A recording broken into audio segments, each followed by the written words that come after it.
फिर उस पर नहीं, मैंने चिट्ठी लिखी है। मैंने तमाम वो पार्टियां जिनकी एक अच्छी खासी तादाद है ऑनरेबल एमपीज़ की पार्लियामेंट में, उन्हें एक चिट्ठी लिखी है और उनसे गुजारिश की है कि जम्मू कश्मीर के साथ जो स्टेटहुड का वादा किया गया है उस वादे पे वो हमारी मदद करें और पार्लियामेंट में इस चीज़ को ज़ोरों शोर से उठाएं ताकि इसी सेशन में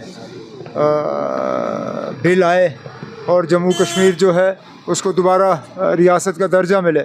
ये किसी एक फ़र्द की बात नहीं है, ये किसी एक पार्टी की बात नहीं है, ये हुकूमत की बात नहीं है, ये जम्मू कश्मीर के लोगों के साथ एक वादा किया गया है।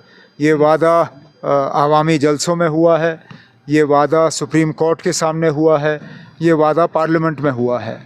अब हम चाहते हैं कि वादा पूरा हो। तो सुप्रीम कोर्ट में इसकी हियरिंग भी हो रही है 8 तारीख। अच्छी बात है, 8 तारीख को इसके लिए तारीख तय हुआ है और मैं उम्मीद करूंगा कि सुप्रीम कोर्ट इस बात का जो है वो ख्याल रखें कि जब 5 अगस्त का फ़ैसला उन्होंने सुनाया, उस फ़ैसले के दौरान उन्होंने ये कहा था कि जल्द से जल्द एज़ सून एज़ पॉसिबल जो है जम्मू कश्मीर को दोबारा रियासत का दर्जा मिल जाना चाहिए। एज़ सून एज़ पॉसिबल को होते होते अब कितने साल हो गए, अभी तक हमें मिला नहीं। अब उम्मीद करते हैं कि जिस तरह इलेक्शन भी अगर सुप्रीम कोर्ट ने वक्त की पाबंदी नहीं लगाई होती, शायद आज मैं वज़ीर आला की हैसियत से आप लोगों से आज बात नहीं कर रहा होता।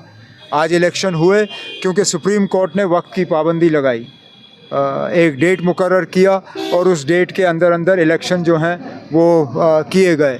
हम चाहते हैं कि स्टेटहुड के लिए भी अब बहुत टाइम हो गया है।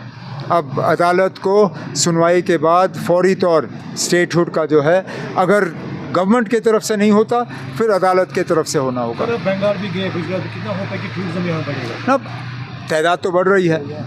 जो 22 अप्रैल के हमले के बाद हालात थे वो हालात हैं नहीं। यात्रा भी ठीक रही, कोई 4 लाख के करीब यात्री जो हैं उन्होंने बालतल और पहलगाम से यात्रा जो है पूरी मुकम्मल की और हालात यात्रा के दौरान ठीक रहे। अब हम उम्मीद करते हैं कि मुल्क के मुख्तलिफ़ कोनों से टूरिस्ट जो हैं वो दोबारा आना शुरू करेंगे और जम्मू कश्मीर में लोगों की मेहमान नवाजी का फ़ायदा लेंगे। सर, उत्तराखंड में आपने देखा, कश्मीर भी ऐसा ही पहाड़ी इलाका है, ये तो ख़तरा है। आपने पिछले दिनों देखा रामबन में क्या हुआ, रामबन में बिल्कुल ऐसा ही हुआ।